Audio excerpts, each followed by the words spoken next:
Now, okay, it's good to see some that were away from us back. There were some that weren't feeling well, and they're back as well. And we have quite a few out and everything like that. But again, let's be very thankful for the blessing that we have when we can come together and study God's Word. You see, we're here in Exodus 20, 18 through 21. Basically, we're seeing the reaction of the people.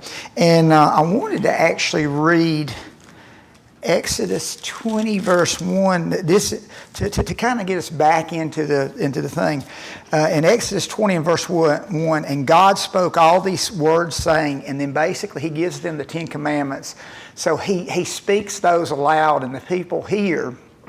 And with all this going on and all the things that they're seeing, and all the people saw the thunderings and the lightnings and the noise of the trumpet and the mountain smoking. And when the people saw it, they removed and stood afar off. And they said unto Moses, Speak thou with us, and we will hear, but let not God speak with us, lest we die.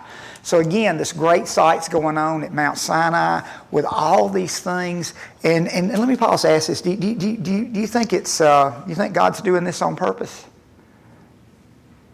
I think so. I think that's exactly right. There's no question who is giving these, as we said, spoke aloud the 10 Commandments, and there's no question this is God. And so basically, then he wants them to understand, and it's not a small thing. Because he's offering a covenant with them. And as we mentioned last time, that's a binding agreement. In this case, you say a sacred agreement. It's a relationship, a solemn relationship that they can have with God and God can have with them. And so it's not a small matter. And I don't think God is overdoing it. I think he is doing exactly what needs to be done.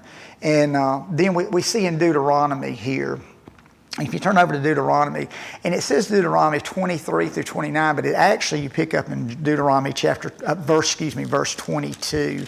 I think it somehow condensed that into there some way, and I'll read verse 22. And this is Deuteronomy chapter 5. And again, this is like a review going back, looking at this event. And so we get to see a greater depth, if you will, more detailed, of things that, looking at the first time, some things that we might not have understood.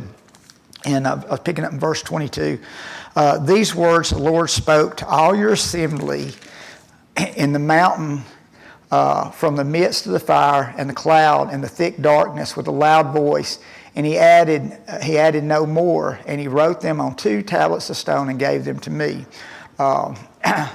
And I'll pick up here on the word spoken to the assembly on the mountain.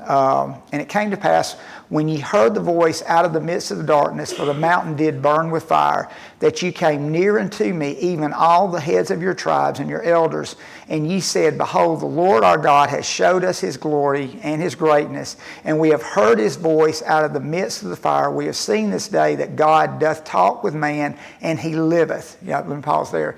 The idea is, in this event, you might think, as they felt, we're going to die because we're hearing God, the voice of God speaking to us.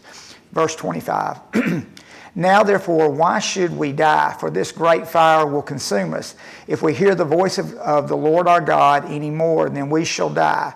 For who is there of all flesh that hath heard the voice of the living God speaking out of the midst of the fire, as we have and lived? Go thou near and hear all that the Lord our God shall say, and speak thou unto us all that the Lord our God shall speak unto thee, and we will hear it, and I guess you can underline, and we will do it. That's what they said. We're going to do it. And the Lord heard the voice of your words when you spake unto me. And the Lord said unto me, I have heard the voice of the words of this people, which they have spoken unto thee. They have well said all that they have spoken. And notice verse 29. Oh, that there were such a heart in them, that they would fear me and keep all my commandments always, that it might be well with them and with their children forever. What amazing. Had all that God did, that was his purpose. That's exactly what he wanted to happen right there. He wanted them to fear him, and we should. All people should. But in this occasion, this covenant that he's making with them, that they're going to be his special people, would that it would have taken made the connection in their heart that it should have. And there would have been no question. God says it, we're going to do it. And that's the end of it. That's the end of the story. But that's unfortunately, that's not how things, as we get down through it, we're going to see where they say one thing, but they don't follow through. Exodus 20 and 21. And Moses said unto the people, fear not, for God is come to prove you. And I'll pause right there. In the New King James Version, and I like it, and I may read it a few times instead of the screen down if we get to some of the slides, but come to prove you or test you. And I think, that's the idea we're thinking about. They're going to be proven or tested, if you will. And that his fear may be before your eyes, before your faces, that ye sin not. And the people stood afar off, and Moses drew near unto the thick darkness where God was. So the whole purpose, and it was, in the moment, it was having the effect that it should have. Let me ask you this, were the people fearful? Is there any question about it? Would you have been fearful if you'd been there? I think so. I don't think any of us could say, no, I think what they experienced was tremendous. The mountain shaking on, the smoke going up, the fire, the voice of God, the trumpet that they heard, the loudness, even Moses trembled. And so basically the point was it had the effect that God wanted it to. Unfortunately, the effects of it didn't remain there. And I'll say this, sometimes we can be connected, I guess you could say, at certain times, and then other times we can not be as connected as we should be. And so looking at them, hopefully let's use them to help us to see their example. In Malachi 4:4, remember the law of Moses my servant, which I commanded him in Horeb for all Israel, with the statutes and judgments. And there in Malachi, and it goes into talking about, I guess as we know, John the Baptist. But reading this here, one of the things that kind of connected with that I wanted to read just really, really quick. Thinking of John the Baptist and with the Son of God, Jesus coming. And I'll read this in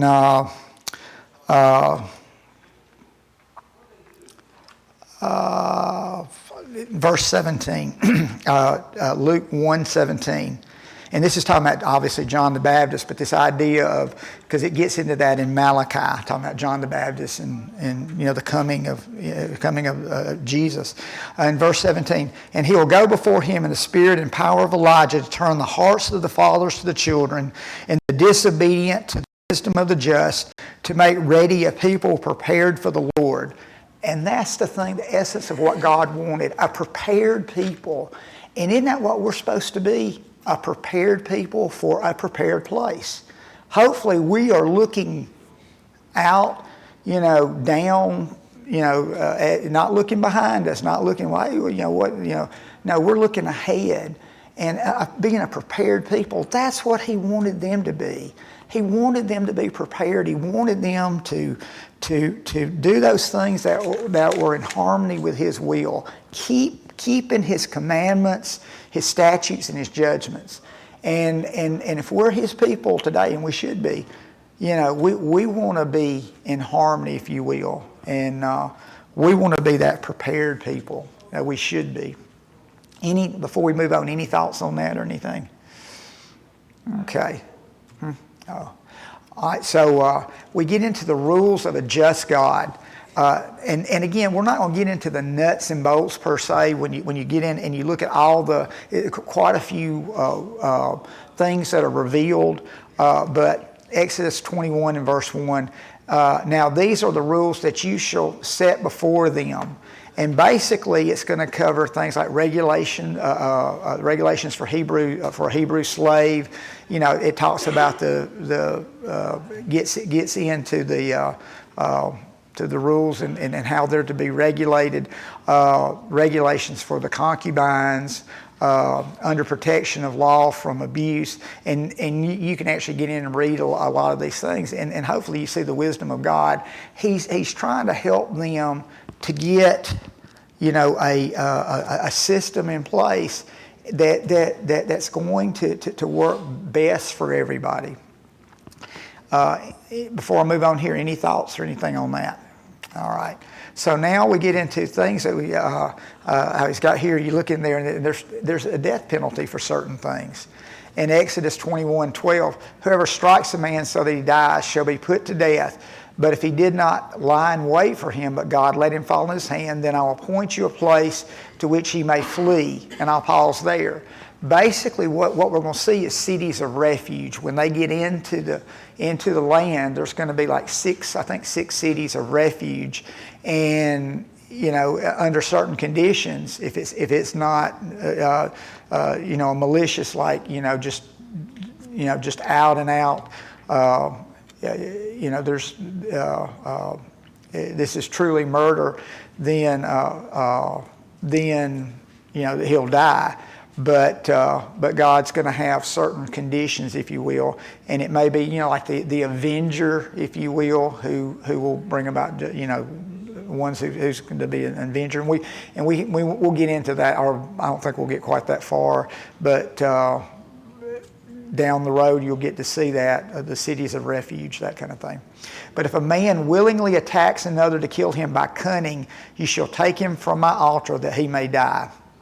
Whoever strikes his father or his mother shall be put to death. Whoever steals a man and sells him, and anyone found in possession of him shall be put to death. Whoever curses his father or his mother shall be put to death. And if you look at this, I mean, this is pretty stringent. I mean, it's, you know, you look at our society today, and the thing that amazes me is that, you know, somebody commits murder, and then, cause I just saw a story about this, I think it was yesterday. I think the guy did 7 years or something, and then they basically going to let him go. And if you got into the details of what happened, you're like, what? But that's what you're seeing, you know, is it seems like murder and this kind of thing doesn't carry the weight that it should. And if you look back at God's law and what He expected of them, if you follow what God says and you execute it, you know, do you think you're going to think twice about how you treat your parents? You're just going to treat them anyway, right? What do y'all think? You'll be very, very careful, and you should. It's like, you know, how you serve God. Is that a light thing? Is it something? It doesn't really matter. No, it matters greatly. And God's trying to get this sense of this is how God looks at it, and this is the penalty, if you will. Some people might look at this and go, that seems kind of harsh. God was trying to get them, if they had the right kind of heart and the right kind of spirit, that they were going to fall right in line. That, you know, they were going to hate what they needed to hate, and that would be sin and evil and things. But they were going to love like the blessings and the things that God wanted them to cherish and to put value in, if you will. When men strive together and hit a pregnant woman so that her child come out, but there is no harm, no one who hit her shall surely be fined, as the woman's husband shall impose on him, and he shall pay as the judge determines. And again, you know, having judges in place and that kind of thing. But if there is harm, then you shall pay life for life, eye for eye, tooth for tooth, hand for hand, foot for foot, burn for burn, wound for wound, stripe for stripe. And let me ask y'all this: from what y'all seen of these people so far, do you think that they need these rules, these what I'd say concrete rules? What do y'all think? They're pretty good people. You think they get it? No, they don't. And they need these rules. You know, I'm just saying. So they're trying to get them, God's trying to get them to have that right kind of mindset, to see the things that in a way that should keep them on a certain path, if you will. And then liability. When an ox gores a man or a woman to death, the ox shall be stoned, and its flesh shall not be eaten. But the owner of the ox shall not be liable. But if the ox has been accustomed to gore in the past, and its owner has been warned but has not kept it in, and it kills a man or a woman, the ox shall be stoned, and its owner shall also be put to death. So there's liability. You will be held responsible. Now, I have seen that of late in our society when children, as a for instance, might take a gun to school, somebody gets hurt, then they do go after the parents, because it's like, really, where did this child get this gun? I mean, did you just, and why did you not know? I won't get into all that. But the point is, there's liability, there's connections. And this would certainly be a connection there. If you knew this was a certain situation and it does happen, yes. You can't say, that wasn't me. When a man opens a pit, or when a man digs a pit and does not cover it, and an ox or a donkey falls into it, the owner of the pit shall make restoration. He shall give money to its owner, and the dead beast shall be his. You shall not permit a sorceress to live. Whoever lies with an animal shall be put to death. Whoever sacrifices to any god other than the Lord alone shall be devoted to destruction. And again, how you approach God and how you do, I want to serve God, but what about, I got this idol that, there's other people that, no. God comes first, and only God. Justice under the law.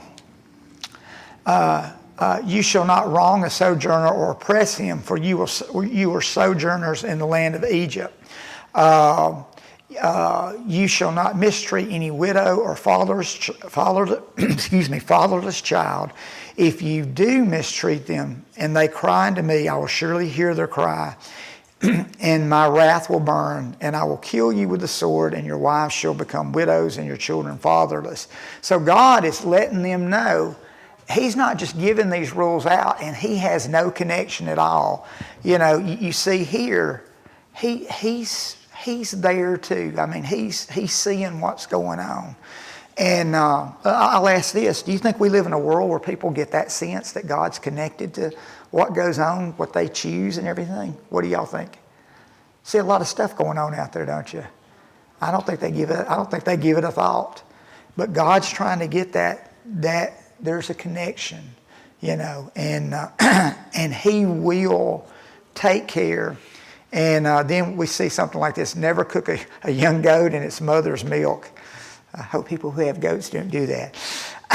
Various explanations have been given of it, but none is satisfactory, except that which view as it's a protest against cruelty and the outraging the order of nature. When you think about that, and it is kind of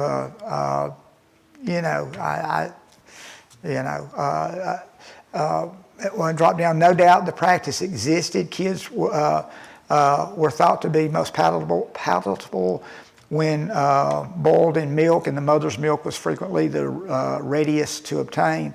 But in this way, the mother was made a sort of accomplice in the death of her child, which men were induced to kill on account of the flavor that her milk gave it. Reason has nothing to say against such a mode of preparing food, but the feeling revolts.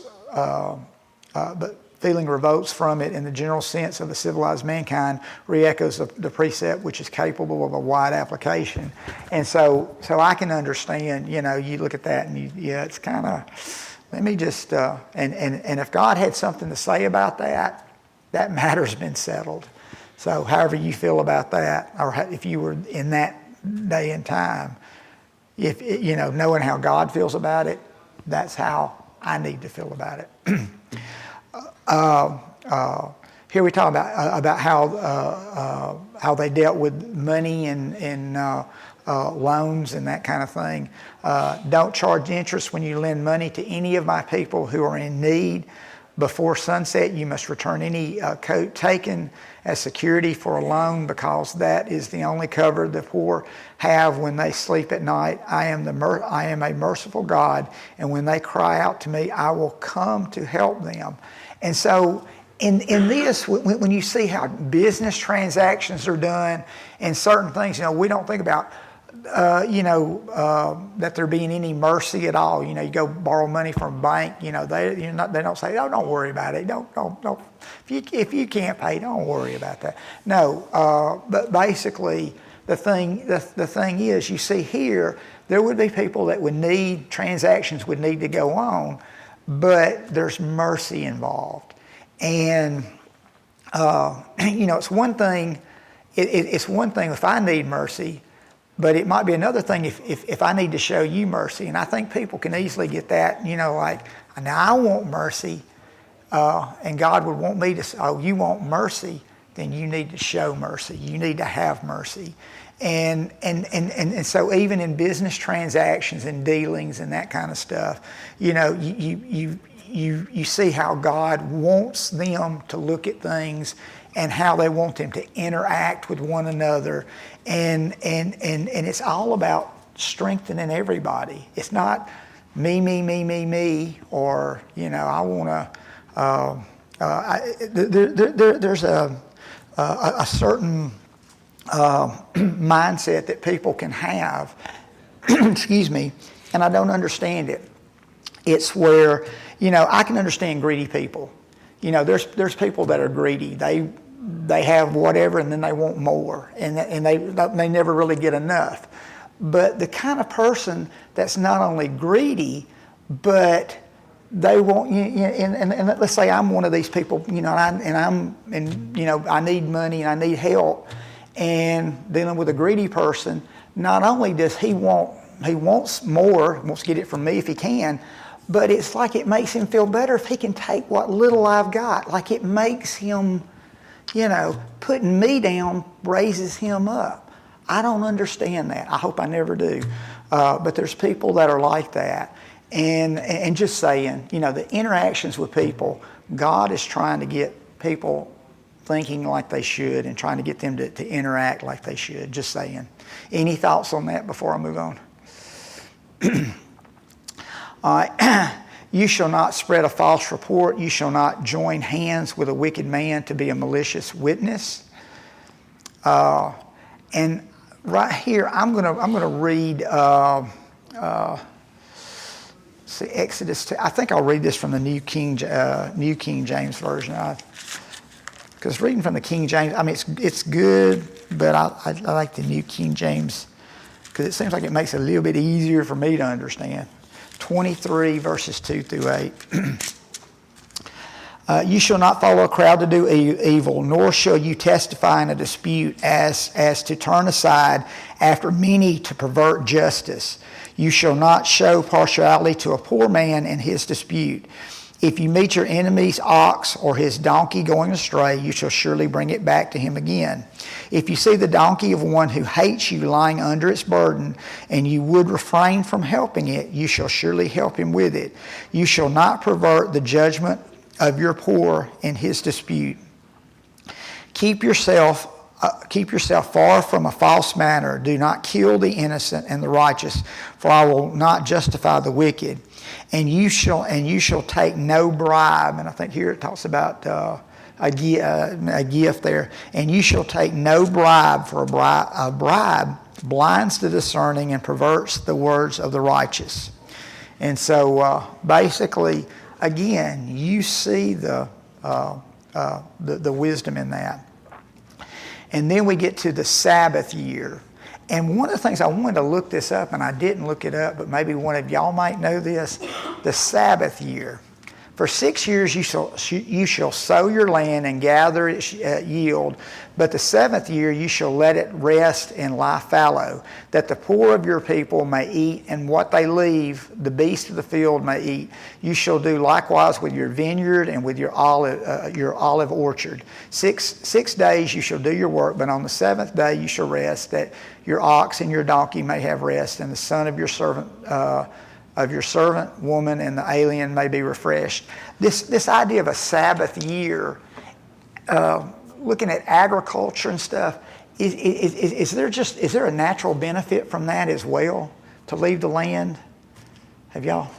I know I've heard, like in the South, if you plant, let's say, cotton a lot, then you need to change up, because I think that particular crop takes so much out of the soil.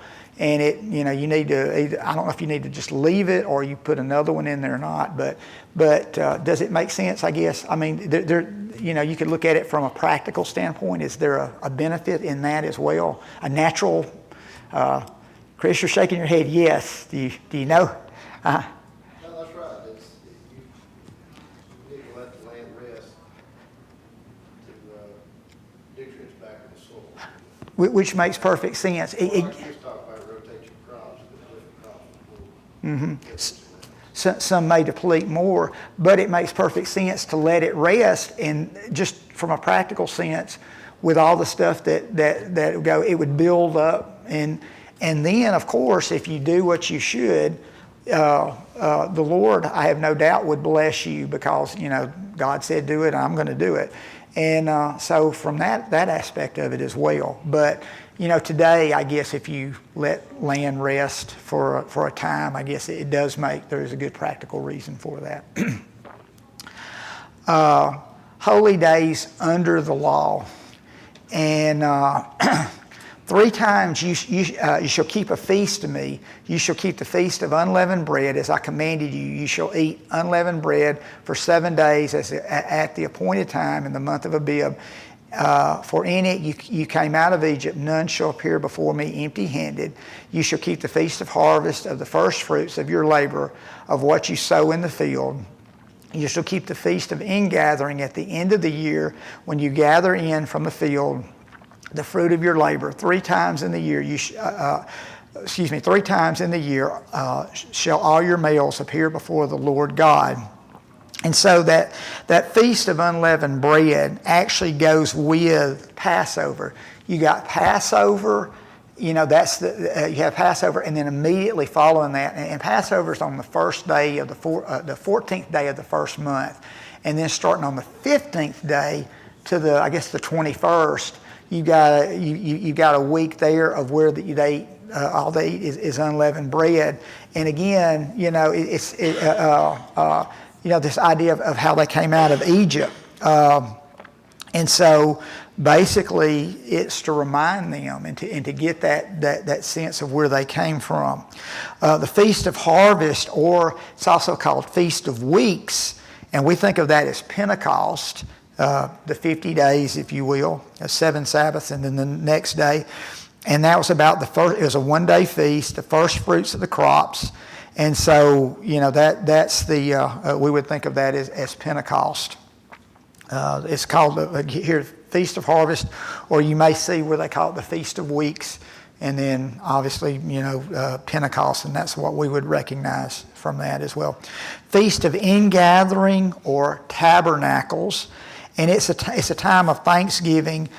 7 days that they would stay in these simple booths or shelters, and it was to remind them of the Exodus, and it was the end of their growing season, the growing cycle of that particular season, I guess you could say. And the first day and the 8th day were holy days. And so I didn't get into all the, because that's down the road, look at that. But just to give you just to kind of touch on that, if you will. And so, God's laying this out for them. There are certain times. And let me ask y'all this. Do you think it's important that they come together? That there are those special times that they come together? What would y'all say? Does it matter? I think it does. I think it matters to us. You know, here we are tonight. You know, if the Lord allows time to go on and we're living, then the Lord's day comes around again. This is where we should be together, God's people, and the things that we do that God wants us to do. And so, yes, it does. So how things are arranged, God, you know, the purpose in all of this is it's for their benefit.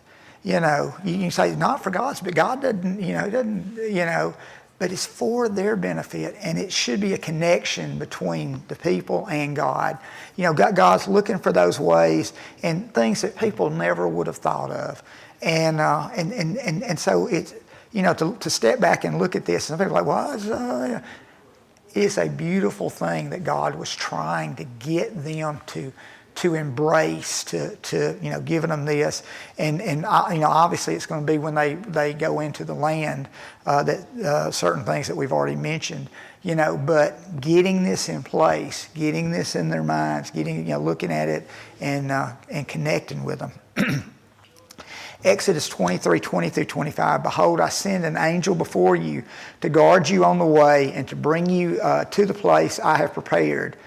Pay careful attention to him and obey his voice. Do not rebel against him, for he will not pardon your transgression, for my name is in him.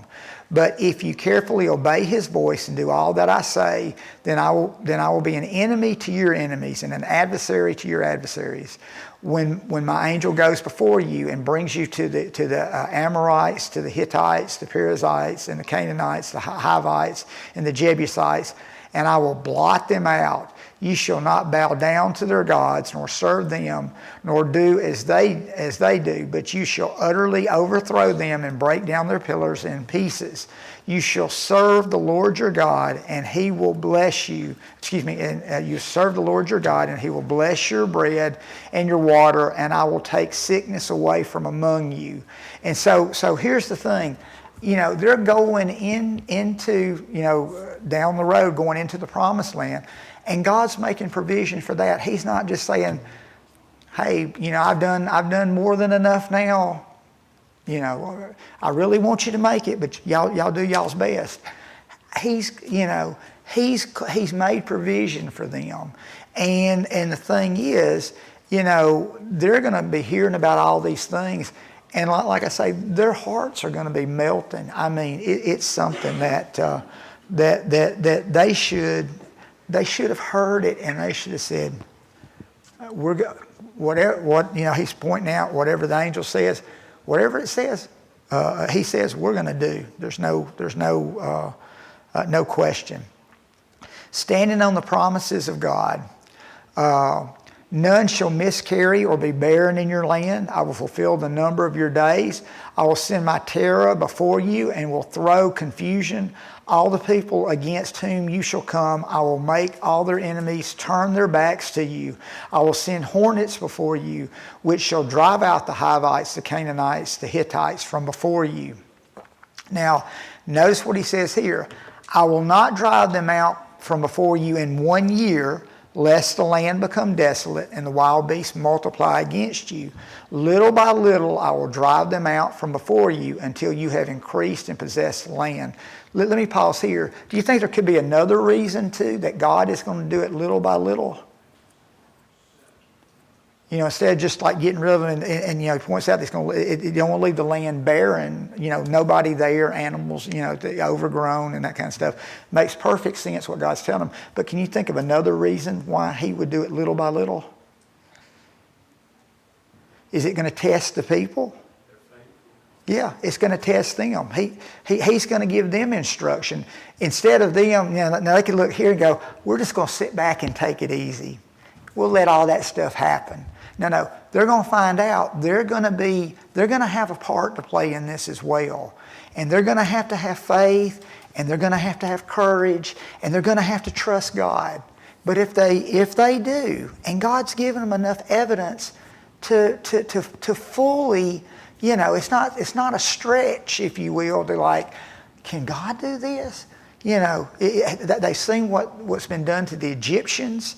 And I don't know if they even knew who these people were. These ones that are mentioned here. I don't know if they knew who was in the land of Canaan at this time, but God knew. And so he's basically telling them he's going to drive them out until you have increased and possessed the land. It's a process. It's not going to be snapping my finger or him snapping his finger and it happens. It's going to be little by little. But you've seen enough now. If God does a thing, is there a reason why God does a certain thing? Is there a purpose in why God does a certain thing? I think there's always, and there may be, multiple layers, if you will. It accomplishes this, it accomplishes this. I'm just saying. And so the point of it is, it's enough. If God says it's going to be happening little by little, then that's how it should happen. And I will set your border from the Red Sea to the Sea of the Philistines, and from the wilderness to the Euphrates, for I will give the inhabitants of the land into your hand, and you shall drive them out before you.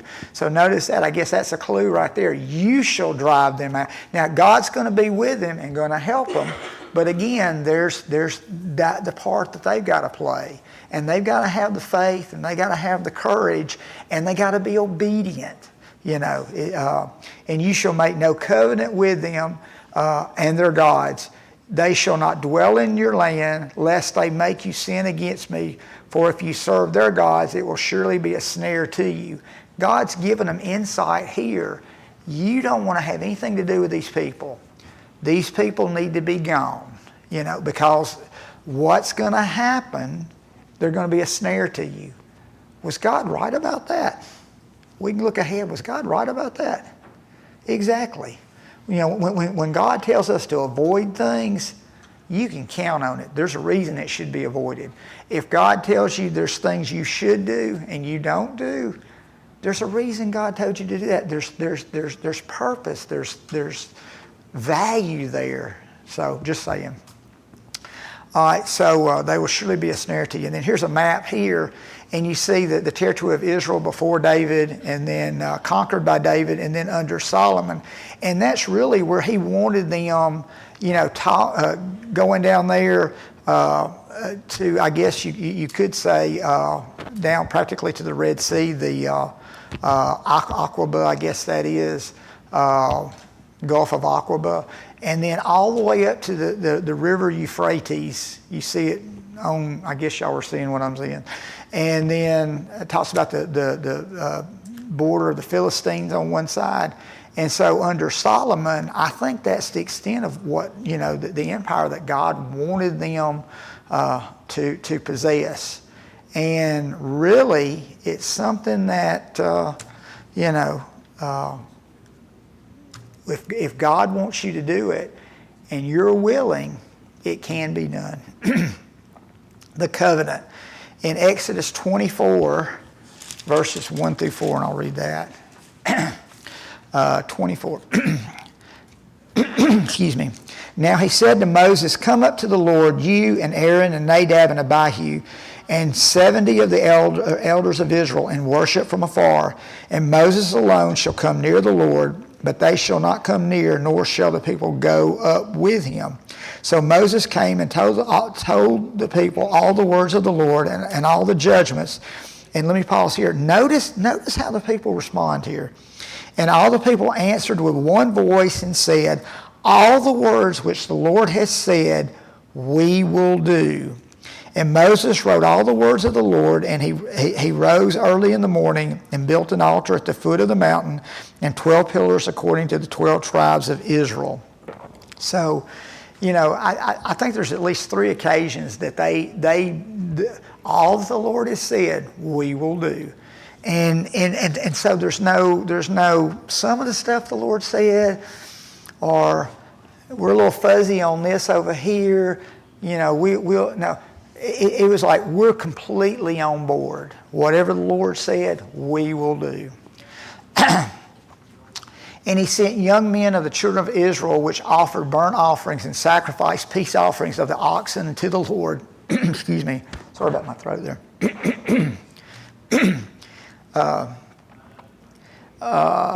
In verse 6. And Moses took half the blood and put it in basins, and half of the blood he sprinkled on the altar. And he took the book of the covenant and read in the audience of the people, and they said, all that the Lord has said we will do, and be obedient. And Moses took the blood and sprinkled it on the people and said, behold, the blood of the covenant which the Lord has made with you concerning all these words. And so one of the things about it, so here we are, we've got blood involved here, and I don't know if I have time to read this, but I just wanted to read. Well, let me go ahead, get a little further into it before I go in. And Moses went up with Aaron, Nadab, Abihu, and 70 of Israel's leaders, and they saw the God of Israel. Under his feet was something like a pavement made out of sapphire, as clear and blue as the sky itself. God didn't harm these leaders of the Israelites, so they saw God, and then they ate and drank. And so the process of consecration, and we talk about these sacrifices, and I wanted to read this right here.